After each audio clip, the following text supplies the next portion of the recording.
இதுக்கப்புறம் விஜயாவுக்கு செல்ல மருமகள் ரோஹிணி இல்லைன்னு யார் யார் நினைக்கிறீங்களோ மறக்காமல் இந்த வீடியோக்கு லைக் ஷேர் கமெண்ட் பண்ணுறேங்க. மறக்காம நம்ம சேனல் சப்ஸ்கிரைப் பண்ணுறேங்க. வளவலான்னு பேசாமல் இன்றைக்கான வீடியோக்குள்ளே போயிடலாம். இன்றைக்கான வீடியோ எதை பற்றி பார்த்தீங்கன்னா சிறகடி காசு எபிசோடோட 31ஆம் தேதிக்கான ப்ரெடிக்ஷன் வீடியோ தான் இது. அதுக்கு முன்னாடி இன்றைக்கான எபிசோட் என்னாச்சு சொல்லி ரொம்ப ஷார்ட்டாக பார்த்துடலாம். வீட்டில் தான் காட்டுறாங்க. ரோஹிணி வந்து உட்காந்துட்டு ரொம்ப சோகமாக உட்காந்துட்டு இருக்காங்க. டக்குன்னு பார்த்தீங்கன்னா உங்களுக்கு ஒரு ஃபோன் கால் வருது. அந்த ஃபோன் கால் என்னென்னு போய் பார்க்குறாங்க. பார்த்தா அது யார் ஃபோன் பண்ணியிருப்பா, நம்மளுக்கு தான் தெரியுமே, ஸ்ருதியோட அம்மா தான். எப்போ பாரு இவங்க ஏதாச்சும் சண்டை போடுவாங்களா, அதை வச்சு கலகம் மூட்டலாமான்னு சொல்லி பார்த்துக்கிட்டு இருக்காங்க. அவங்க ஃபோன் பண்ணி என்ன கேட்குறாங்க, என்னம்மா கோல்டா ஒரு மாதிரி பேசுகிறேன்னு சொல்லி கேட்குறாங்க.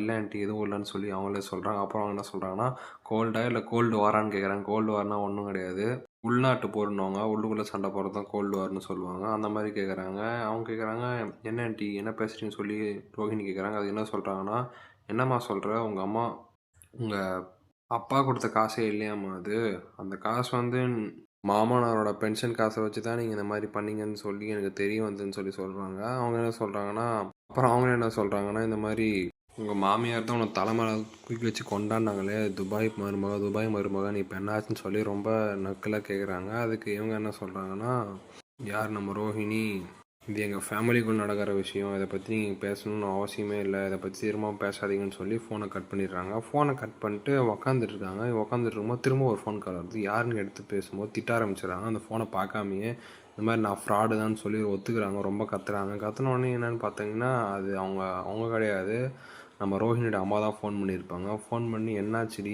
ஏன்டி இப்படி கத்துறன்னு சொல்லி கேட்கும்போது, அம்மா இந்த ஸ்ருதியோட அம்மா என்னை ஃபோன் பண்ணி ரொம்ப வெறுப்பேற்றிட்டாங்கம்மா. சரி சொல்லி நீ எதுக்கு ஃபோன் பண்ணி சொல்லி கேட்கும்போது, முன்னாடி உங்கள் மாமியார் உன்னை மன்னிச்சிட்டாங்களா, இன்னும் கோவமாக தான் இருக்காங்கன்னு சொல்லி கேட்கும்போது, எங்கே அவங்க இன்னும் கோவமாக தான் இருக்காங்க, கிட்ட போனால் எரிஞ்சு விழுறாங்க, என்ன போனோம்னு தெரியலன்னு சொல்லி சொல்கிறாங்க.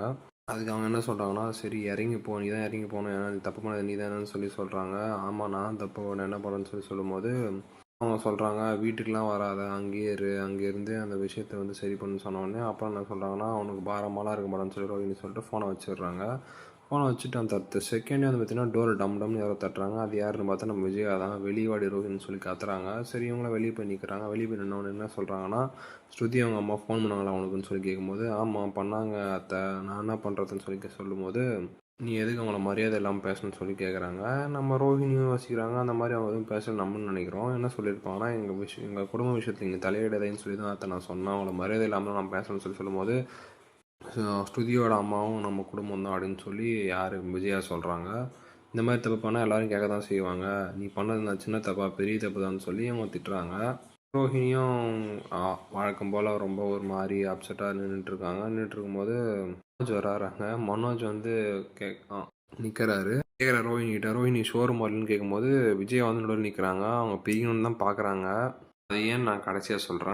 நீ சீக்கிரமாக கடைக்கு போ, ரோஹிணி வரமாட்டான்னு சொல்லிடுறாங்க. நம்ம இவரும் பார்த்தீங்கன்னா விறுவிறுன்னு கிளம்பி போயிடுறாரு. அதுக்கப்புறம் பார்த்தீங்கன்னா நம்ம என்ன சண்டை போட்டாலும் மீனாவை தான் பார்க்குறாங்க. மீனாவை பார்த்து, மீனா உள்ளே போயிட்டு எனக்கு சுடு தண்ணி வச்சு எடுத்துட்டு கத்தி தொண்டெல்லாம் ஏறின்னு சொல்லி சொல்கிறாங்க. இவங்களும் உள்ளே போகிறாங்க. நம்ம இவங்களும் ரோஹிணி வந்து உள்ளே போய் நின்றுறாங்க. உள்ளே போய் நின்னப்போ நம்ம சுற்றி அவங்க வந்து தண்ணி குடிச்சிட்ருக்காங்க. தண்ணி குடித்த உடனே என்ன சொல்கிறாங்கன்னா, ஐஸ் வாட்டர் குடிக்கிறாங்க. நம்ம மீனா வந்து ஏங்க இப்போ குடிக்கிறீங்க, உங்கள் குரல் போயிடுங்க, அப்புறமா வாய்ஸ் கொடுக்க முடியாதுன்னு சொல்லி நல்ல விதமாக சொல்லிட்டு இருக்காங்க. அப்புறம் என்ன ஆகுதுன்னா, அங்கே ரோஹிணி வராங்க. ஆல்ரெடி டென்ஷனில் இருப்பாங்க. வந்து கத்துறாங்க, ஏங்க எங்கள் வீட்டில் நடக்கிற பர்சனல் விஷயம்லாம் ஏங்க எடுத்துன்னு உங்கள் அம்மா கிட்ட சொல்லிட்டு, உங்கள் அம்மா வந்து என்கிட்ட கேட்குறாங்க, என்கிட்ட கேட்டது மட்டும் பார்த்தாம இங்கே அத்தை கிட்ட வேறு கலகம் மூட்டி என்கிட்ட சண்டை போட வைக்கிறாங்கன்னு சொல்லி சொல்கிறாங்க. என்ன சொல்கிறாங்கன்னா, நான் என்ன உங்கள் ரூமில் நடந்த விஷயத்த எதுவுமே வெளியே சொன்னேன், நீங்கள் பண்ண தப்பை தான் எங்கள் அம்மா கிட்ட சொன்னேன் அப்படின்னு சொல்கிறாங்க. நம்ம மீனாவும் சொல்கிறாங்க, ஏங்க இது மாதிரி சின்ன சின்ன விஷயம் நடக்கிறதுலாம் வீட்டில் சொல்கிறது தாங்க, அதெல்லாம் ஏங்க பெருசுப்படுத்துறீங்கன்னு சொல்லி கேட்கும்போது, ஓ இந்த மாதிரிலாம் நான் சொல்லுதா, உங்கள் வீட்டில் நடக்கிறதுலாம் நான் எப்போனா வெளியே போய் சொல்லியிருக்கேன்னு சொல்லி கேட்கும்போது நம்ம ஸ்ருதி நக்கலாக ஒரு பதில் சொல்கிறாங்க, எங்கே அவங்க அப்பா தான் வெளியே தான் ஜெயிலில் இருக்கார், எப்படி நீங்கள் சொல்லிங்கன்னு சொல்லி நக்கலாக கேட்குறாங்க. இன்னும் ரோஹிணி டென்ஷன் ரொம்ப கத்துறாங்க. கத்தும்போது நம்ம மீனா வந்து அந்த சண்டையை தடுத்து விடுறாங்க. இல்லைங்க நீங்கள் போங்க ரோஹிணி, இதெல்லாம் பெரிய பிரச்சனையாகாதீங்கன்னு சொல்லிட்டு அப்புறம் என்ன சொல்லிட்டு போனோம், ரோஹிணி மைண்ட் யுவர் லிமிட்ஸு, இந்த மாதிரி உங்கள் விஷயத்தில் என் விஷயத்தில் நீங்கள் வராதீங்கன்னு சொல்லிட்டு போயிடுறாங்க ரூம் உள்ள. அப்புறமா ஸ்ருதியும் அந்த சமாதானப்படுத்தி இவங்க கூப்பிட்டு வந்துடுறாங்க. மனோஜ் வந்து அவன் கடையில் உட்காந்துட்ருக்கான். அப்போ வந்து பார்த்தீங்கன்னா ரோஹிணி ஃபோன் பண்ணுறான். அவர் ஃபோனை வந்து பார்த்தீங்கன்னா அவர் எடுக்கல. அப்படியே யோசிச்சுட்டு இருந்துட்டு நெக்ஸ்ட் வந்து பார்த்தீங்கன்னா அவங்க அம்மாவுக்கு ஃபோன் பண்ணுறாங்க. அவங்க அம்மாவுக்கு ஃபோன் பண்ணி கேட்குறாங்க, இந்த மாதிரி ரோஹிணி ஃபோன் பண்ணுறாங்க பண்ணுறேன்னு சொல்லி எடுத்து பேசு, ஆனால் இன்றைக்கி நைட் நீ வராத, நீ அங்கேயே உட்காந்து அந்த வேலையெல்லாம் பார்த்துக்கோ, லோடு ஏறிக்கின்னு சொல்லிடுறாங்க. யாருன்னா நம்ம விஜய் தான். தலையாடி போகும்போது தான் நம்ம மனோஜ் சரின்னு சொல்லிட்டு அடுத்த செகண்டே வந்து பார்த்தீங்கன்னா ஃபோன் எடுத்து பேசுகிறேன். யார் பண்ணுறாங்கன்னா நம்ம ரோஹிணி ஃபோன் எடுத்து பேசுகிறாரு. இந்த மாதிரி என்னன்னு கேட்குறாரு. நைட் நீ வரமாட்டியாமான்னு சொல்லி கேட்குறாங்க. நான்லாம் வரமாட்டேன், எனக்கு வேலை இருக்குன்னு சொல்லி மழுப்புறாரு. மழுப்பிட்டு பார்த்தீங்கன்னா எங்கள் ரோஹிணி வெளியே போய் நிற்கிறான். வெளியே போய் நின்னோடனே பார்த்தீங்கன்னா அவங்களுக்கு முன்னாடி வந்து பார்த்தீங்கன்னா விஜயா போயிட்டு மீனாட்ட சொல்லிட்டாங்க, இந்த மாதிரி சமைக்கலாம் வேணாம் மனோஜுக்கு நைட்டாக வரமாட்டான்னு சொல்லி சொல்லிடுறாங்க. இதை வந்து யோசிக்கிறாங்க நம்ம ரோஹிணியும். இந்த மாதிரி அதை தான் ஃபோன் பண்ணி சொல்லியிருக்காங்க, அவர் வர வேணான்னு சொல்லி இவங்க தான் சொல்லியிருக்கான்னு சொல்லி இவங்களுக்கே தோண ஆரம்பிக்குது. நம்மளுக்கே தெரிய ஆரம்பிக்குது. என்ன பண்ணுறாங்கன்னா இந்த மாதிரி பிரித்து விட ட்ரை பண்ணுறாங்க. நைட் ஆகுது. நைட் வந்து பார்த்திங்கன்னா அண்ணாமலையும் வராரு. அப்புறம் கேட்குறாரு, இந்த மாதிரி மனோஜ் வரலன்னு சொல்லி மீனாகிட்ட கேட்கும்போது அவங்க வரலன்னு சொல்லி சொல்லிட்டாங்க அப்படின்னு சொல்லி யார் சொல்கிறாங்கன்னா விஜய் சொல்கிறாங்கன்னு சொன்னோடனே அவன் அண்ணாமலையும் சோகமாக வந்து ரூம்குள்ளே போயிடுறாரு. அப்புறம் முத்து வராரு. முத்துவும் மீனவும் பேச ஆரம்பிக்கிறாங்க. இந்த மாதிரி அம்மா பண்ணுறது கொஞ்சம் கூட சரியில்லை, ரொம்ப பெரிய தப்பு பண்ணிகிட்ருக்காங்க. முத்து கேட்குறாரு. அம்மாவுக்கு தோண ஆரம்பிச்சிச்சு, இந்த மாதிரி ரோஹிணி பேச்சை வந்து மனோஜ் கேட்க ஆரம்பிக்கிறாருன்னு சொல்லி. அப்புறம் என் பேச்சு கேட்க மாட்டாங்கன்னு போய் நினச்சி இந்த மாதிரி பிரிக்க ஆரம்பிக்கிறாங்க. என் பேச்சு கேட்பாங்க யார், அவங்க அம்மா பேச்சு கேட்பாங்க மனோஜ்னு சொல்லி இவங்களே ஒரு நினச்சிக்கிட்டு இந்த மாதிரி தப்பு தான் பண்ணுறாங்க. புருஷன் முன்னாடி பேசிக்காத அளவுக்கு பண்ணுறாங்க, இது பெரிய தப்பு தானேன்னு சொல்லிட்டு சொல்லும்போது, சரி இரு நான் வரேன்னு சொல்லிட்டு முத்தும் வந்து பார்த்தீங்கன்னா சட்டு நீங்கள் கிளம்புறாரு. அதோட சீல் கட் ஆயிருக்கு. அதுக்கப்புறம் ப்ரெடிக்ஷன் வீடியோ தான் என்ன ஆகுனா வந்து பார்த்தீங்கன்னா முத்து அங்கே வந்து கிளம்பி நேராக மனோஜோட ஆஃபீஸுக்கு தான் போகிறாரு. அங்கே போயிட்டு அவனை போயிட்டு கேட்குறாரு, டேய் இந்த மாதிரி நீ பண்ணுறதெல்லாம் பெரிய தப்புடா, அம்மா சொல்கிற பேச்செலாம் இப்போ ஏன்டா கேட்குறா, இப்போ உனக்கு வந்து பார்த்தீங்கன்னா நீங்கள் 2 பேரும் தான் தப்பு பண்ணியிருக்கீங்க, அதனால் நீ போய் அவளுக்கு ஆறுதலாக தான் இருக்கணும், இந்த மாதிரிலாம் இருக்கக்கூடாதுடா அப்படின்னு சொல்லும்போது நான் மனோஜ் எப்பவும் போல் கத்துறாரு. டேய் நீ ஏன்டா எனக்கு ஆர்டர் போகிறது, எனக்கு தெரியும்டா நான் என்ன பண்ணோன்னு, அம்மா சொல்லுவாங்கடா, அம்மா சொல்கிறது எல்லாமே கரெக்டாக தான் இருக்குன்னு சொல்லி தலையாடி வாங்க மாதிரி திரும்ப அதே மாதிரி தான் பேசுகிறான்.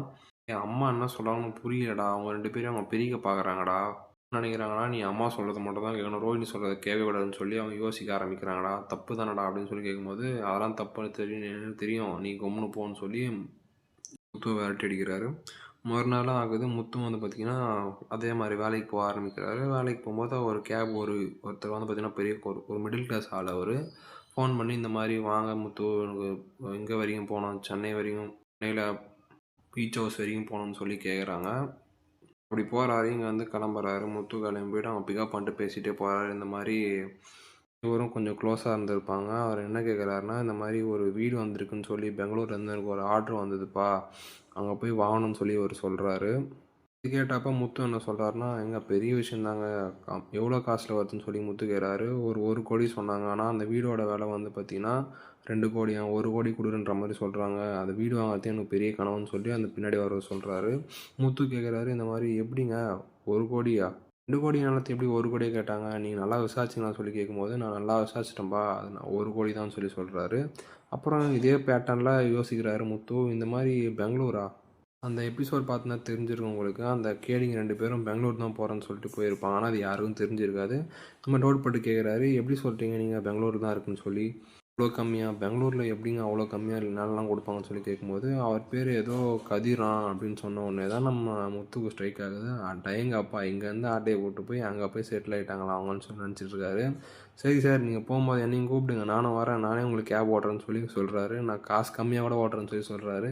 என்ன முத்து உங்களுக்கு ஏன் தேவையில்லாத வேணாம் அப்படின்னு சொல்லி கேட்கும்போது, இல்லை சார் இப்போது ஒரு பெரிய வேலை ஒன்று இருக்குது, நான் அப்புறம் சொல்கிறேன்னு சொல்லிட்டு அவரை வந்து பீச் ஹவுஸ் விட்டு போயிடுறாரு. இதுதான் இன்றைக்கான எபிசோடு நடக்கும்னு நான் நினைக்கிறேன். என்ன சொல்லி மறக்காமல் இந்த வீடியோக்கு லைக் ஷேர் கமெண்ட் பண்ணுறேங்க. மறக்காமல் நம்ம சேனல் சப்ஸ்கிரைப் பண்ணுறேங்க. அது வரைக்கும் நன்றி, பாய்.